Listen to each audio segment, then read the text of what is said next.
Schools like Virginia Tech, Louisville, Pitt are going to actively pursue the Big 12 because of something stunning that just happened. This is Locked On Big 12.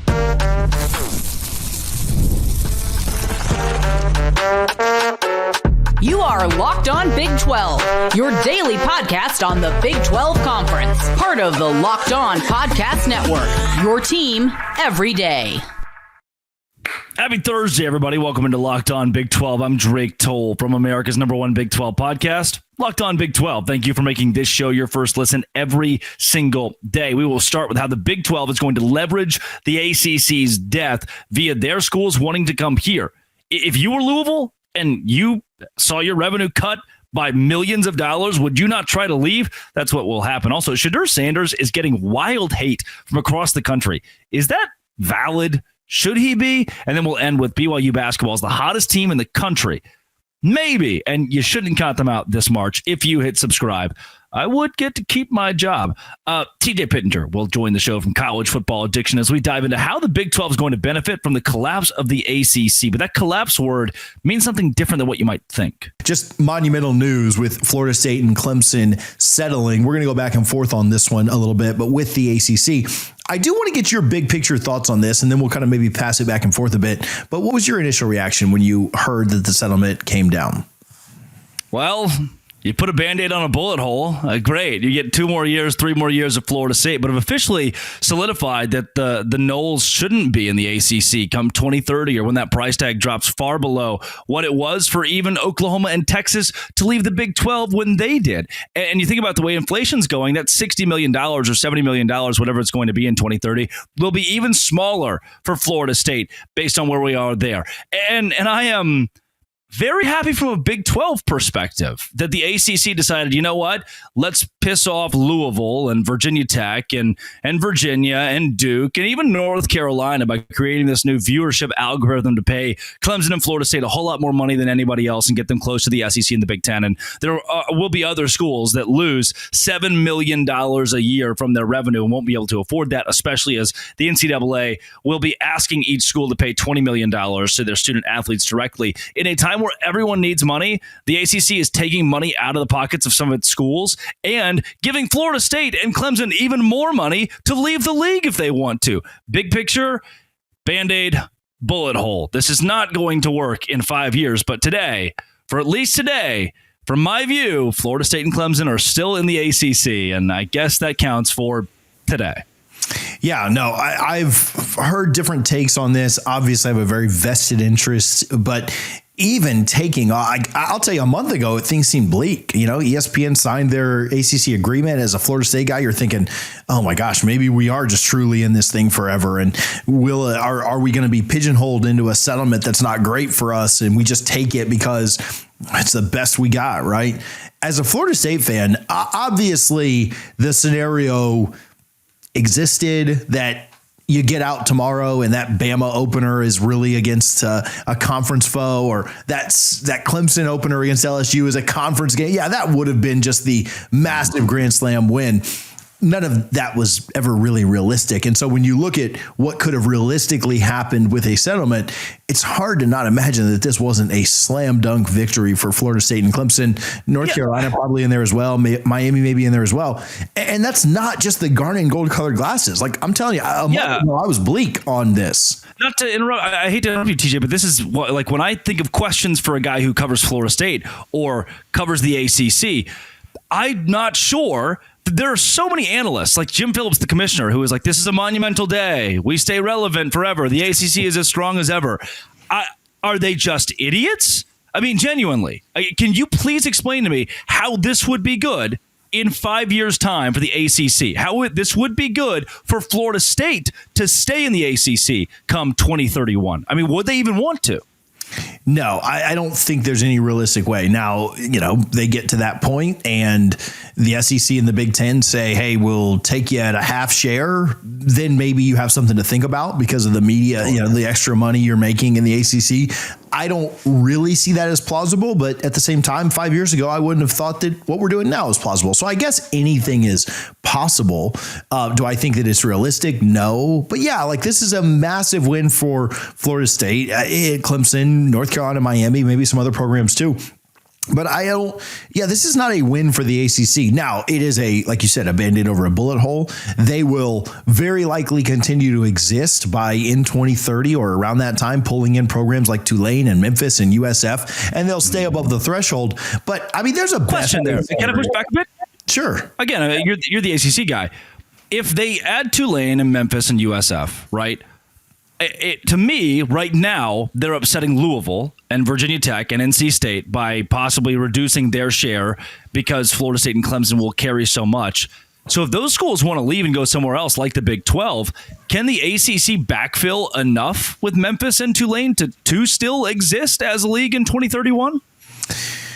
Exist, like survive? I think so, right? Because the Pac-12 technically survived, right? Yeah. Correct, yeah. There's a best worst case scenario. If you're Louisville, maybe to counter that, Louisville maybe makes a little bit less over the next 5 years. But in 2030, when the Big 12 comes calling for Louisville and Louisville's looking at, we will get the most revenue now because we get the most eyeballs in this conference at this point. And the ACC ESPN deal is still locked in through 2036. Does that maybe entice a Louisville to stay and be the kings of that conference? Right?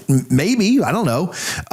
Now, so that's like the best case scenario for the ACC. Hey, Louisville, you get the best views now that our top 4 teams are out. You stick around. You reap the benefits of the Florida State, Clemson, debacle or whatever this is. The worst case scenario is the Big 12's media deal is up then too. And so who's to say that with a little bit more, a sweeter pot, that they couldn't entice them to come over? And if they do, Louisville goes, Georgia Tech goes, Virginia Tech goes, Virginia, Duke, whoever. Then who's your next best team in the conference? Pitt goes to rekindle the old flame with West Virginia. Who's the next best team, right? Then you're looking at the Boston Colleges, the Syracuses. And so at that point, the ACC is closer to the AAC than they are the Big 12. If the ACC could lure, again, the Louisvilles and the Virginia Techs to stay with the promise of more money because of what's happening and they're taking Florida State and Clemson's spot, maybe they stay. That's a best case. But a worst case is they say, no, dog, we're out too because the Big 12 is going to give us X number of dollars, be a better conference. We'll go Louisville could compete and be one of the better teams in the Big 12 too. Why wouldn't they go do it over there? So I do think that there's a best worst case scenario for the ACC. And until we get to 2030, we really have no idea what teams will do. Yeah, there's obviously a lot of speculation over where every team will go. But I think the most pertinent question I would have, if you do have your garnet and gold, is that right? Did I get that right? Am I on the money there? Is that what Florida? Okay. I didn't know that there are always special names for the colors. Right. If you've got those glasses on, is there a way Florida State is still an ACC brand in 2031? Because if they are, then I really think your Louisvilles have decided to leave. I just don't see how, right? The only scenario that exists, and we'll get people to comment on this and say, they don't have a spot in the Big Ten. Tony P. said this or Greg Sankey said this, like any commissioner has ever said, like we want to add right now. It would shock me. I just don't know how the ACC would come up with enough funds to matter. Even if they were going to get like a 75% share or a 50% share in the Big Ten or the SEC, the numbers there are still just so much bigger. And the ACC is locked into their deal until 2036. So there's not going to be just all of a sudden more money in 2030 to entice Florida State again to stay. And then you get to the question of the playoff money that comes in too. Right now, the average SEC or Big Ten team makes about $8 million more from the college football playoff. In 2026, that number is going to go up to $12 or $14 million more a year. And so it's not just the media money, it's the access to the playoff. It's the idea of more money coming in from more teams going in because you have so many auto bids. So is there a chance? I suppose in 2031, Florida State could still be an ACC school. I just don't really see it as plausible right now.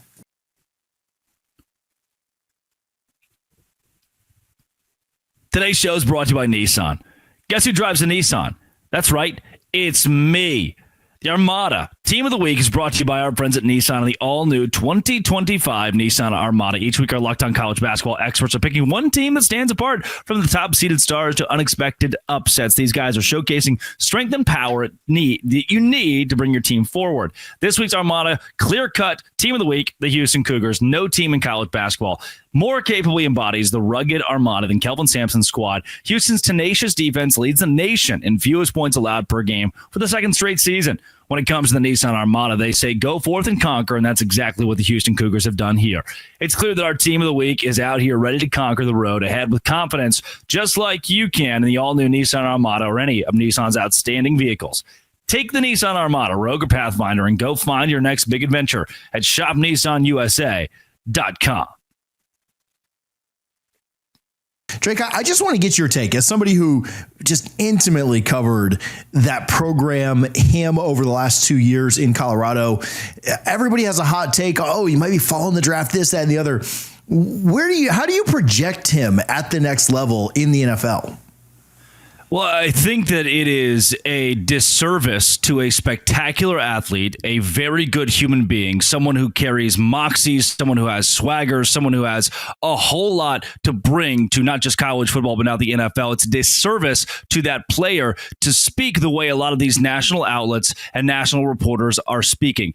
This is a kid. Deion Sanders was the same way, who carries himself with pride, who carries himself knowing his worth. And Shedeur Sanders was a highlight for the Big 12 this season. Should be a top 3 draft pick in the NFL draft this year. And to me, when I'm watching interviews of Cam Ward or other quarterbacks in this draft, I don't see them being any less confident than what Shedeur Sanders is. I don't see Quinn Ewers shying away from controversy. What I believe this is a product of Deion Sanders, who he was as an athlete, who he is as a coach, just being confident. I've misread at times, and now media members are taking. Here are the headlines today. Bleacher Report: NFL quarterback coach says Shedeur Sanders was brash and arrogant. 24/7. Shedeur Sanders turned off 2 NFL teams following 2025 Combine. New York Post: new rumors of Shedeur Sanders' unprofessional NFL Combine behavior. Newsbreak: NFL analysts fire shots at Shedeur Sanders over cocky attitude. I'm sorry, if the kid is good, knows he's good, and is ready to walk into an NFL organization and turn that thing inside out, improve wall to wall what anyone at the top of football, what the New York Giants do in football. That is what you will get in Shedeur Sanders. All of the unnecessary hate is just that, unnecessary for a kid that could have won the Heisman Trophy in 2024 playing for Colorado. And now You're just seeing a product of what college football reporters gave you on the national scale in the midseason this past year, but amplify it with the NFL. What do I think he can bring to an organization? Again, a game-changing level of play. How do I value him as a human being, as someone who has character? Very highly, the same as his father. They're businessmen. Both of them are businessmen, but both deserve their flowers in this scenario where Deion's son will be drafted very high, and Shedeur Sanders himself, who should be drafted very high, can prove to all of these naysayers that he is one of the best quarterbacks, not just in this draft, but of the last few classes. Yeah, well, Chris Carter was recently on a show, and for a more detailed look at this, people can go check out the Prime Time for College Football, because Jay did a great job over there with that. But just talked about how you mentioned the character, right? Like not even necessarily the football stuff, but just how he was. I'm saying this guy said this, said this, said this. So we're playing the game of telephone some. But here's what we do in March, I guess now. How he just the way he interacts with people when the cameras are off, right? We see well off, and we see all the media circus, as people like to call it, around Colorado and Shedeur and Travis and all these guys, Shiloh. But when the cameras are off, the character that he has, and to me, obviously, NFL franchises want players to play at an elite level and mostly care about that more than anything else. But they do care about character, and they do care about leadership, and they do care about how someone carries themselves. I remember I lived in Tampa, and I remember how they said Jameis used to come in to put everything back to Florida State and like shake the hands of the janitors and shake the hands of the security guards. And that stuff does matter to to NFL franchises. Now, winning games matters the most. I'm not going to make this they're just going to draft a guy because he's nice. But these ideas that he is somehow unprofessional or somehow carries himself the wrong way, that just gets disproven at every single turn that you make. And you mentioned it. Yeah, there's a confidence there. There's a cockiness. You want that. You want that swagger. You're telling me you wouldn't want 11 Deion Sanders just running around out there, a guy who is confident but then backs it up. But man, the stories that come out and you hear about the person that he is, and again, gets that directly from his father, right? We can give Deion a lot of credit for that. They're pretty remarkable to hear. I'm positive, very confident, if not positive, that the reporters, the analysts, the NFL coaches who have these negative assessments of Shedeur Sanders have some sort of skin in the game that has a bias against the Sanders name. And part of this is in that Bleacher Report article that if you go into is quoted as saying that other people around the league have pointed to this quarterback coach who said that Shedeur was arrogant and saying, yes, he's in the top 7 of teams that will draft, and maybe he assesses Sanders as brash or arrogant, but a lot of the media have a direct opposite response to that based on how he was during the combine. And there's a quote here that says this quarterback coach who said all this stuff, they seem to have issues with the culture of athletes who have broad fame and financial success before entering the NFL. So this is less of Shedeur Sanders actually being at fault for something and more pride, jealousy, negative pride on the side of coaches or reporters who just don't want to see the Sanders name win, who don't want to see Deion Sanders win, who do not want to see the development of athletes in our new game. Most of the college football players that we see today who are drafted in the top 10 are famous in some way, whether it be on TikTok or Instagram or via NIL ads that they're doing for Allstate. That is the era today. If you're an NFL coach and you can't get over that, you shouldn't be an NFL coach. And so I want it to be clear, like you said, I want to echo that. The character of Shedeur Sanders should not be tied to the oftentimes misquoted or misseen moxie that he carries himself with. He's a confident kid. He knows his worth, and I don't think that's a bad thing. I don't think it's something that you should keep outside of your halls if you're an NFL program. Love, talking about, who he is, what kind of a person he is and stuff, like flipping over to the other side. I absolutely love his confidence. I'm sure you have seen the clips of him saying, look, they doubted me at Jackson State, and then they doubted me when we got to the Pac-12 and then the Big 12. They doubted me at Colorado. And we have turned programs around, and I will do that for an NFL franchise too. I don't know how you're an NFL GM and don't say, yeah, bro, come do it for me. If you're drafting in the top 5, especially in the top 3, unless you traded a pick or something crazy has happened, the idea of a program changer, a franchise changer is maybe a better way to put it, coming in outside of everything else we've mentioned on his character and the way he carries himself. That has to just thrill an NFL GM, and it's going to thrill somebody in the top 5 that gets an absolute stud. I think so. If you're the quarterback coach, if you're the GM who says that Shedeur Sanders is too brash or too cocky to play for your organization, great. Somebody else is going to draft him. Someone else is going to draft him in the top 5. If you don't want that, someone else is going to benefit from that. And TJ, to be honest with you, I believe wholeheartedly that those who are doubting Shedeur Sanders in a similar way to how Deion Sanders has been doubted both in his playing career and in his coaching career, those who doubt that last name are very wrong and will continue to be proven wrong.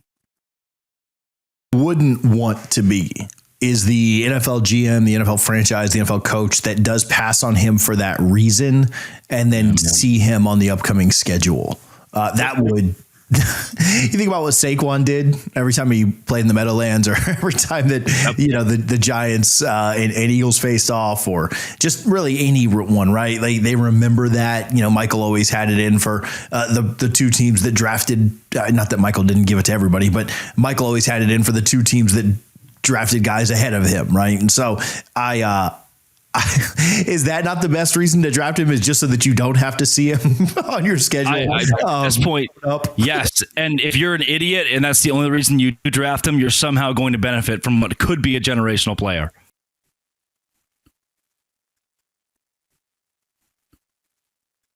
BYU hoops. Is this the hottest team in college basketball right now?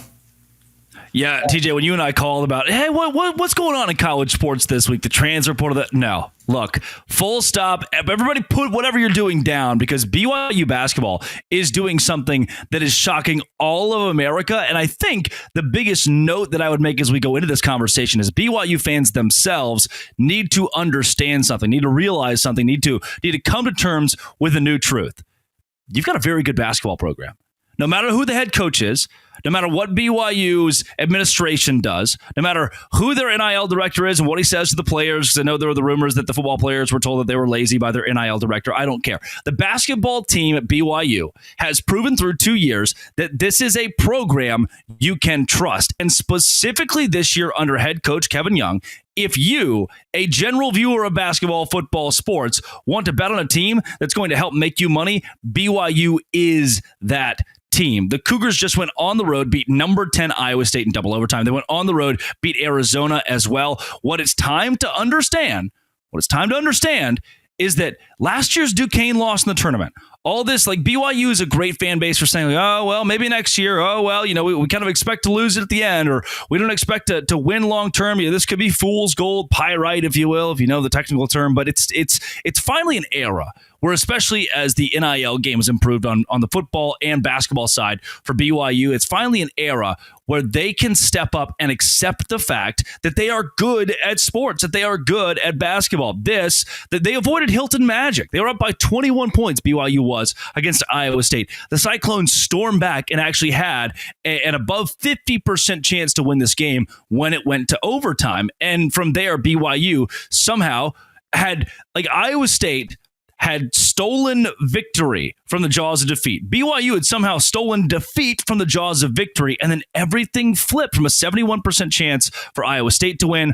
Earlier, it was a 99% chance for BYU to win. Before that, it was a 90% chance for Iowa State to win. An impeccable basketball game. If you can win those on the road in a place as hostile as Ames, you can go to Arizona, win a nail biter there. 2 top 10 victories, now 22-8 on the season. The BYU Cougars are one of my favorite teams in basketball this year, especially as of late. And TJ, part of this is stunning. Like, I don't know if anybody had, after losing their head coach Kevin Pope to Kentucky, anyone had BYU this high on the radar, but they have to now. How high up the radar are they to win the Big 12 for you? When it comes to the Big 12 tournament, they should be number one in anyone's boat to win the Big 12 tournament. Now, obviously, Houston is still the best team overall in the conference. I think that they've got, if I had put all of my money on Houston or BYU to go deeper in the NCAA tournament, I think they are both Final Four caliber teams, but you have to side with the Houston Cougars based on what they're doing. The reason I would say BYU is a very big, great, smart pick for the Big 12 basketball tournament is their depth. I've said all season, Kevin Young, their head coach, is playing 11 guys. 10 guys. That's too many. Stop. I used to be a Pee Wee coach. The year we had 7 guys was my favorite year. The year we had 11 guys was tough because you can't rotate them in and out and get into a groove. BYU, their entire coaching staff, is now looking at me saying, you idiot. We knew exactly what we were doing the entire time by playing this many guys. And what that was creating a fresh basketball team that would still be ready come the end of the season. And that's where the Cougars sit right now. They have massive size. They've got impeccable speed. They have wily guards. They have all of those little things from March, that to me will create a Cougar squad that has the perfect cocktail to win, not just in March Madness, but to win in the Big 12 tournament. Give me BYU to win that thing because of how fresh they are. Now we'll start talking about how in the past, the winner of the Big 12 tournament doesn't go to the Final Four, doesn't win a national championship, and that's all history. But right now, I wouldn't bet against those BYU Cougars. What does it say? We talk a lot of football, obviously, here more than anything else. Yeah. But what does it say about their program? Obviously, we got news about their AD, and we've talked about that in the last couple of weeks. But what does it just say about the culture of their program? It is really hard to be elite in both sports. It is incredibly difficult. Yeah. You see a few programs do it every year, but look at Notre Dame hoops, look at Ohio State hoops, look at there are some that do a pretty good job of it. But it is really hard. What does it say about their program, not just hoops, but in totality? Well, it says a lot about BYU when on College Football Addiction, we're talking about their basketball program because they become such a huge national story that came out of nowhere when at 1-3, that was their start in Big 12 play. They didn't have a quad one win to that point. We all kind of wrote them off. And the NBA coach, Kevin Young, who has a very large purse of NIL money, can he get it done there? I mean, when do we start to question this? And all of that is put to rest. Now sitting at 13-6 on the basketball floor in conference play, BYU has turned the heads of so many people. And you mentioned football there. It was crazy. I was in a press conference with Kim Mulkey one time, and I asked her, I was like, Coach, how does it feel that the football team is winning, the basketball team is winning on the men's side, your basketball team is winning, everybody seems to be successful, even volleyball. Does success breed success? And she kind of quipped and won off. It's like, well, we've always been successful. They're just now catching up to us. And she got offended by the question.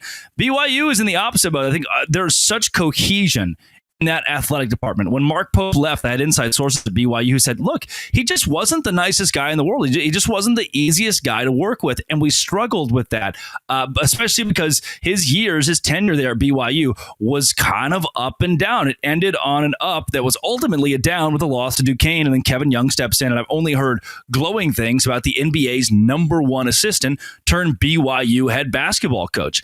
It is really dangerous that, and I mention it every time we talk BYU, that the school who's the flagship of the Church of Jesus Christ of Latter-day Saints, the school who has such a big fiscal and emotional backing, would win.